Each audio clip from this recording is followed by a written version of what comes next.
Hello everyone, this is Nishant Chauhan. अब जो हम डिस्कस करने वाले हैं बेसिकली रिवर प्रॉब्लम डिस्कस करने वाले हैं।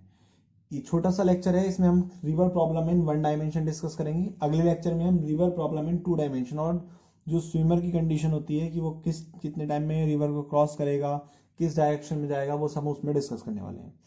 तो स्टार्ट करने से पहले जिन लोगों ने अभी तक हमारे चैनल को सब्सक्राइब नहीं किया है, प्लीज़ चैनल को सब्सक्राइब करें, शेयर करें और वीडियो को लाइक करें। ठीक है, तो स्टार्ट करते हैं। रिवर प्रॉब्लम इन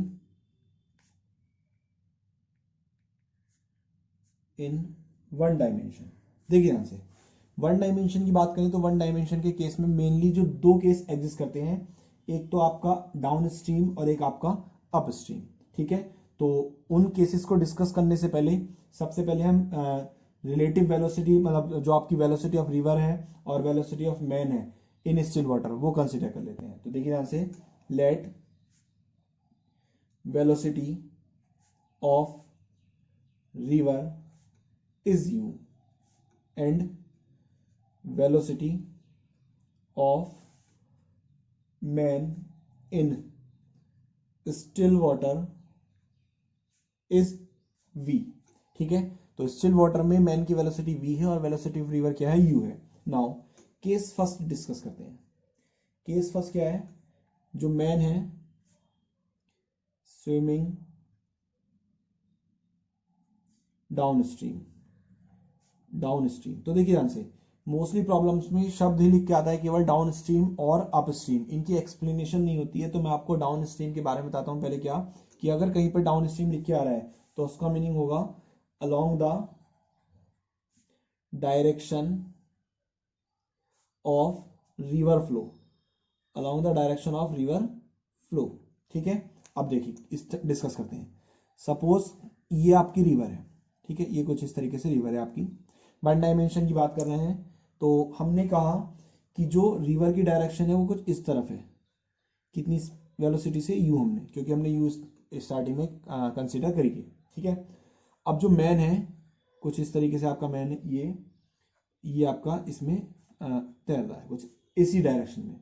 ठीक है, क्योंकि उसने कहा डाउन स्ट्रीम का केस है और डाउन स्ट्रीम के केस में क्या होता है, along the direction of river flow. ठीक है, तो क्वेश्चन के डाटा के अकॉर्डिंग हमें क्या क्या पता है, velocity of river positive u क्योंकि प्लस डायरेक्शन में जा रहा है, और साथ साथ velocity of man with respect to river कितना आपका पॉजिटिव v। तो आपको कैलकुलेट क्या करना है, velocity of man, velocity of man calculate करना है। तो सीधे सीधे कितना आ जाएगा, ये आ जाएगा आपका velocity of river plus v mr। ठीक है, तो ये कितना आ गया आपका यहां से u प्लस v। ठीक, ये आ गया वेलोसिटी ऑफ मैन। क्या कंडीशन यूज करी, क्योंकि हम जानते हैं V A B equal to क्या होता है, V A minus V B, अलग सेम डायरेक्शन में जाएंगे। तो यहां से अगर वी ए बी को मैं वी एम आर लिखूं तो ये कितना हो जाएगा, V M minus V R, और यहां से वी एम निकालना चाहें तो कितना आ जाएगा ये आपका V R plus V M R. तो ये था हमारा किसका केस, डाउन स्ट्रीम का केस। अब बात करते हैं हम किसकी, अप स्ट्रीम की। देखिए यहां से case second, man swimming upstream. That is upstream का मतलब होता है opposite to the direction of river flow. Opposite to the direction of river flow. तो फिर से एक डायग्राम ड्रॉ करते हैं। ये आपकी रिवर कुछ इस तरीके से। ठीक है, इस बार हमने क्या कहा, रिवर का फ्लो जो है वो कुछ इस तरफ है, लेकिन मैन तो अपोजिट डायरेक्शन में स्विमिंग कर रहा है तो वो इस तरफ जा रहा है। ठीक है, ये आपका यू। तो अकॉर्डिंग टू क्वेश्चन जो डाटा गिवन है वो क्या हो गया, वेलोसिटी ऑफ रिवर कितनी हो गई आपकी माइनस यू। ठीक है, और velocity of man with respect to river कितना हो गया आपका प्लस वी, क्योंकि वो रिवर के एस्पेक्ट में किधर जा रहा है, इधर जा रहा है। अब आपको क्या निकालनी, वेलोसिटी ऑफ एम, तो यहां से वो कितना आ जाएगा, सीधे सीधे वी माइनस यू। कौन सी कंडीशन है, फिर से इसी केस को डिस्कस कर लेंगे, लेकिन डायरेक्शन अपोजिट है तो विद साइन डिस्कस करेंगे। ठीक है, तो ये बेसिकली हमने relative velocity and one dimension में भी ऑब्जर्व करा इन चीजों को। ठीक, नाउ ये आपकी जनरल कंडीशन हुई। अब हम डिस्कस करने वाले हैं river problem in 2 dimension, that is जब कोई व्यक्ति किसी रिवर को क्रॉस करेगा, क्रॉसिंग रिवर रिलेटेड प्रॉब्लम। ये काफ़ी इंपॉर्टेंट है, कॉम्पिटिशन्स में बहुत आती है। तो सपोज अगर मैं कहूँ एक रिवर है कुछ इस तरीके से आप हमारे पास, और जो इसकी विड्थ कितनी है आपकी डी है, ये मैं एक प्लेन कंसिडर कर ले रहा हूँ कि जहाँ से मैं पर्सन को मूव कराऊंगा, ठीक है। रिवर की डायरेक्शन जो है, जो वाटर फ्लो हो रहा है वो कुछ इस तरफ हो रहा है, दैट इज वाटर फ्लो जो होगा इसमें कुछ इस तरफ हो रहा है, ठीक है। तो ये हो गया वी वेलोसिटी ऑफ रिवर जो इस डायरेक्शन में है। अब हमने क्या कहा, हम क्या करेंगे, कंसिडर करेंगे कि एक पर्सन इस पोर्शन से इधर जाना चाहता है, तो ऑब्वियसली वो वाटर फ्लो की डायरेक्शन में मूव करेगा, ठीक है। तो हम क्या करेंगे, हम कंसिडर करेंगे एक मैन जो क्या करेगा, स्विमिंग करेगा इन अ रिवर, कितनी वेलोसिटी से, वी एम आर वेलोसिटी से, velocity of man with respect to river, ये ठीक है, ठीक है। तो हमने क्या करा, सबसे पहले हमने कहा consider a man swimming in a river with a velocity of V M R relative to river at an angle theta with respect to river flow. मतलब क्या कहने हुआ, देखो ध्यान से, रिवर की डायरेक्शन ये है, velocity of man with respect to river ये है, और जो कितने एंगल बना के जा रहा है, थीटा एंगल बना के जा रहा है, ठीक है। अब थोड़ा सा और आगे बात करते हैं। तो मैं क्या ऑब्जर्व कर रहा हूं, यहां से मैं ऑब्जर्व कर रहा हूं कि दो वेक्टर है मेरे पास, दो वेक्टर क्वांटिटी है जिनके बीच का एंगल क्या है, थीटा है। तो और दोनों की टेल्स ऐड है आपस में, तो मैं यहाँ पे parallelogram law of vector addition लगा के क्या निकाल सकता हूँ, एडिशन निकाल सकता हूँ। तो मैंने क्या करा, कुछ इस तरीके से एडिशन निकाल दिया। ये क्या आ गया, वेलोसिटी ऑफ मैन, ठीक है। ये क्या आ गया मेरे पास, वेलोसिटी ऑफ मैन। तो यहां से वेलोसिटी ऑफ मैन कितनी आ गई, ये आ गया आपका velocity of man with respect to river plus velocity of river. अब ध्यान से समझेंगे, देखिए ध्यान से, जो velocity of man with respect to river है उसने एंगल बना रखा है थीटा, तो ऑब्वियसली इसके क्या रिजॉल्व होंगे, कंपोनेंट रिजॉल्व होंगे। अब जब कंपोनेंट रिजॉल्व होंगे तो वीएमआर के दो कंपोनेंट होंगे, एक तो जिस लाइन से थीटा जुड़ा है वो वाला कंपोनेंट, और एक आपका अपोजिट डायरेक्शन में जो कंपोनेंट है इसका दूसरा कंपोनेंट, ठीक है। तो हम एक सेकेंड जरा, हाँ ठीक है, नाउ देखिए, तो इसके जो दो कंपोनेंट होंगे, एक तो होगा इस डायरेक्शन में, इसे मैं बोल देता हूँ आई कैप की डायरेक्शन एक्स एक्सिस की, ये मेरी वाई एक्सिस की डायरेक्शन, तो ये बोल जाएगी कौन सी, जे कैप की डायरेक्शन, ठीक है। तो कितना हो जाएगा ये आपका कंपोनेंट्स, सॉरी ये हो जाएगा आपका वी एम आर, पहले एक्स एक्सिस में कॉस थीटा कंपोनेंट, क्योंकि जिस लाइन से थीटा ऐड होता है वो क्या होता है, कॉस का कंपोनेंट होता है, V M R cos theta i cap plus V M R sine theta j cap, ठीक है। नाउ जो रिवर की डायरेक्शन है वो भी आई कैप की डायरेक्शन में है, तो प्लस जो आपका वी आर था उसे लिखेंगे प्रॉपर फॉर्म में, तो कितना हो जाएगा, प्लस वी आर आई कैप, ठीक है।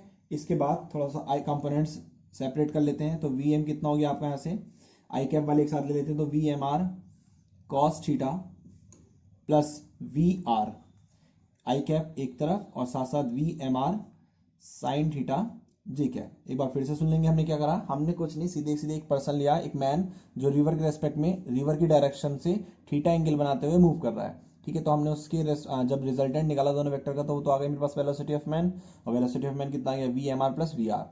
वी एम आर ने थीटा का एंगल बना रखा था, तो इसके दो कंपोनेंट सॉल्व होंगे, एक एक्स एक्सिस के लॉन्ग और एक वाई एक्सिस के लॉन्ग। तो मैंने कंपोनेंट में से रिजॉल्व कर दिया, कंपोनेंट रिजॉल्व करने के बाद में आई कैप के कंपोनेंट एक तरफ ले लिए और जे कैप के कंपोनेंट एक तरफ ले लिए। अब बात करते हैं कि रिवर को क्रॉस करने में कितना टाइम लगेगा, then time to cross river, ठीक है। तो हमें पता है टाइम इक्वल टू क्या होता है, डिस्टेंस अपॉन वेलोसिटी। अब ध्यान से देखेंगे, वेलोसिटी का वाई एक्सिस का कंपोनेंट यूज होगा, क्योंकि रिवर को हम जो क्रॉस करने के लिए हमें किस डायरेक्शन में जाना पड़ेगा, वाई एक्सिस की डायरेक्शन में। तो ये कितना हो जाएगा, डी अपॉन वी वाई, और ये हो जाएगा डी अपॉन वाई कंपोनेंट कितना था हमारा, वी एम आर, और कितना साइन थीटा। तो ये हमारा क्या कैलकुलेट हो गया, ये हमारा टाइम कैलकुलेट हो गया टू क्रॉस रिवर। अब बात करते हैं ड्रिफ्ट की, कि कितना ड्रिफ्ट करेगा वो। तो देखिए ध्यान से, आगे बात करते हैं किसकी, ड्रिफ्ट की। तो ड्रिफ्ट है क्या, बेसिकली ड्रिफ्ट है कि जस्ट पर्सन यहां से मूव करा, तो जब वो रिवर की डायरेक्शन में मूव फ्लो होता जाएगा होता जाएगा होता जाएगा, तो कितना डिस्प्लेसमेंट उसका एग्जिस्ट करेगा। तो क्या है, इसकी डेफिनेशन लिख देते हैं, क्या, it is defined as the displacement of man in the direction of river flow, in the direction of river flow. देखिए बहुत ध्यान समझेंगे। तो ड्रिफ्ट मतलब डिस्प्लेसमेंट निकालना है हमें एक तरीके से, और डिस्प्लेसमेंट इक्वल टू क्या होता है, वेलोसिटी इनटू टाइम। तो वेलोसिटी इनटू टाइम, अब मैटर ये करता है कि वेलोसिटी का जो मैन की वेलोसिटी है विद रेस्पेक्ट टू रिवर, उसका एक्स कंपोनेंट लिया जाएगा या वाई कंपोनेंट लिया जाएगा। तो फिर से ध्यान से समझेंगे, हम क्या देख रहे हैं, रिवर की डायरेक्शन इस डायरेक्शन में है, मैन भी रिवर की डायरेक्शन में फ्लो कर रहा है। तो डिस्प्लेसमेंट जो एग्जिस्ट करेगा इस तरफ, वो कौन से कंपोनेंट से करेगा, वो हॉरिजॉन्टल कंपोनेंट से करेगा। तो कौन सा लेंगे हम, एक्स कंपोनेंट लेंगे। तो वी एक्स कितना हो जाएगा यहाँ से, V M R cos theta, और साथ साथ कितना था प्लस वी आर, ठीक है, और मल्टीप्लाइड बाई टाइम। टाइम कितना है हमारे पास, D upon V M R sine theta, ठीक है। तो ये क्या आ गई, आपकी ड्रिफ्ट आ गई। अब अगर आपसे कोई कहे कि आपको शॉर्टेस्ट टाइम में रिवर को क्रॉस करना है, क्या करना है, शॉर्टेस्ट टाइम में रिवर को क्रॉस करना है, तो सोचो, तो शॉर्टेस्ट टाइम में कब होगा, जब वो बिल्कुल सीधा सीधा चला जाएगा। और जब वो सीधा चल जाएगा तो उस सिचुएशन में जो थीटा होगा वो कितने डिग्री हो जाएगा, 90 डिग्री, ठीक है। तो थीटा 90 अगर हम लेते हैं, if theta equals to 90 degree लेते हैं, देन जो रिवर क्रॉसिंग टाइम होगा, क्रॉसिंग टाइम क्या हो जाएगा, मिनिमम हो जाएगा, ठीक है। क्रॉसिंग टाइम क्या हो जाएगा, मिनिमम। और वो टाइम कितना हो जाएगा, देखो ध्यान से, टी इक्वल, ये कितना हो गया यहाँ से आपका, ये सीधे सीधे हो गया, ठीक है। तो क्रॉसिंग टाइम जो मिनिमम हो जाएगा कब, जब थीटा इक्वल टू 90 डिग्री होगा। तो सोचो, जैसे ही मैं थीटा को 90 डिग्री रखता हूं तो साइन 90 कितना हो जाएगा, 1, ठीक है। यहां से देखो टाइम क्रॉस कितना था, टाइम इक्वल टू कितना था, D upon V M R sine theta. तो थीटा 90 रखोगे, साइन 90 की वैल्यू हो गई 1, तो कितना हो जाएगा, डी अपॉन एम आर। तो पहले मैं पूरा फॉर्मूला लिख देता हूँ, D upon V M R sine 90 degree, और साइन 90 हो गया 1, तो टाइम कितना हो गया, D upon V M R, ठीक है। ये आ गया टाइम, मिनिमम टाइम, जब आप कितने डिग्री से निकलेंगे, 90 डिग्री से निकलेंगे, ठीक। इसके अलावा यहां से तो ये बेसिक कंडीशन जो हमने कैलकुलेट करी। अब अगर हम शॉर्टेस्ट पाथ कैलकुलेट करना चाहें, ठीक है, अब हम क्या कैलकुलेट करना चाहें, शॉर्टेस्ट पाथ, तो उस सिचुएशन में हमें क्या करना पड़ेगा, ठीक है। तो हम अगला टॉपिक स्टार्ट करते हैं शॉर्टेस्ट पाथ के लिए। देखिए ध्यान से,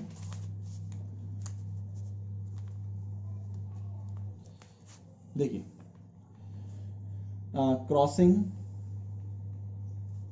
the river in shortest path, shortest path, या फिर हम इसे क्या कह सकते हैं, इसे हम बोल सकते हैं मिनिमम ड्रिफ्ट, मिनिमम ड्रिफ्ट, ठीक है।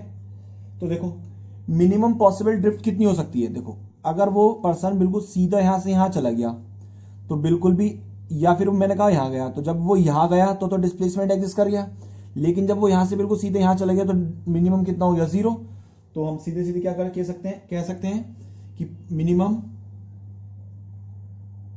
पॉसिबल ड्रिफ्ट कितनी होगी, ड्रिफ्ट कितनी हो जाएगी, 0। पॉसिबल ड्रिफ्ट कितनी हो जाएगी आपकी, 0 हो जाएगी, ठीक है। अब सुनो, देखो ध्यान से, जो आपकी ड्रिफ्ट निकल के आई थी उसके रेस्पेक्ट में बात करते हैं हम।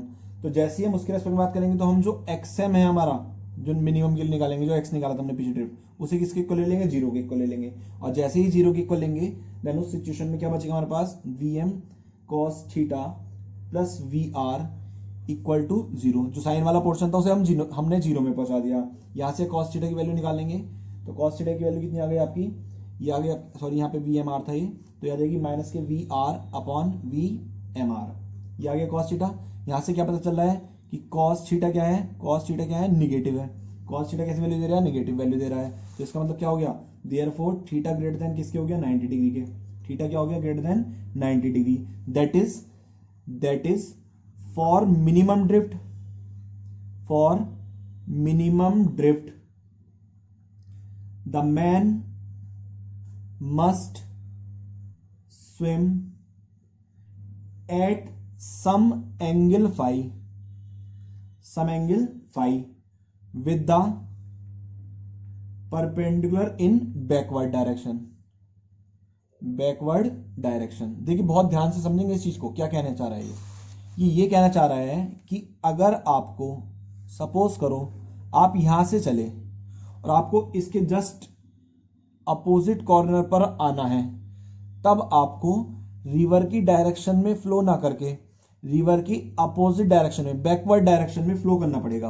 तो मैंने कहा कि वो जो फ्लो करा velocity of man with respect to river, अब उसने कितना एंगल बनाया, 5 एंगल बना लिया। किससे, जो आपका वर्टिकल प्लेन था, ठीक है। और हॉरिजॉन्टल से उसका अभी भी कितना एंगल है, थीटा एंगल है, जैसे हमने पहले कंसीडर करा था, ठीक। वेलोसिटी ऑफ रिवर कैसे है, कुछ इस तरीके से वेलोसिटी ऑफ रिवर, ये क्या है वेलोसिटी ऑफ रिवर। तो इस पर्टिकुलर, ये क्या है वेलोसिटी ऑफ रिवर, तो देखो ये एक राइट एंगल ट्राइंगल बन गया। तो इस पर्टिकुलर ट्राइंगल से मैं किसकी वैल्यू निकाल सकता हूं, साइन फाई की, कि वो कितना एंगल होगा, तो कितनी आ जाएगी, velocity of river upon velocity of man with respect to river, perpendicular upon hypotenuse calculate करके, ठीक है। नाउ जो हमारा कॉस थीटा था वो कितना था, माइनस के V R upon V M R. तो यहां से थीटा की वैल्यू की बात करें तो कितना आ जाएगा, कॉस इनवर्स माइनस के V R upon V M R, इतना आ जाएगा। अच्छा, अगर मैं इसके मैग्नीट्यूड की बात करूं तो V R upon V M R क्या आ रहा है, 1 से कम, क्योंकि निगेटिव वैल्यू है, तो ये आपकी आ गया। दैट इज जो वेलोसिटी ऑफ रिवर होगी वो या तो लेस देन होगी या क्या होगी आपकी, इक्वल होगी, किसके, velocity of man with respect to river के, ठीक है, किसके, velocity of man with respect to river. इसका मतलब क्या हो गया कि that is minimum drift is zero.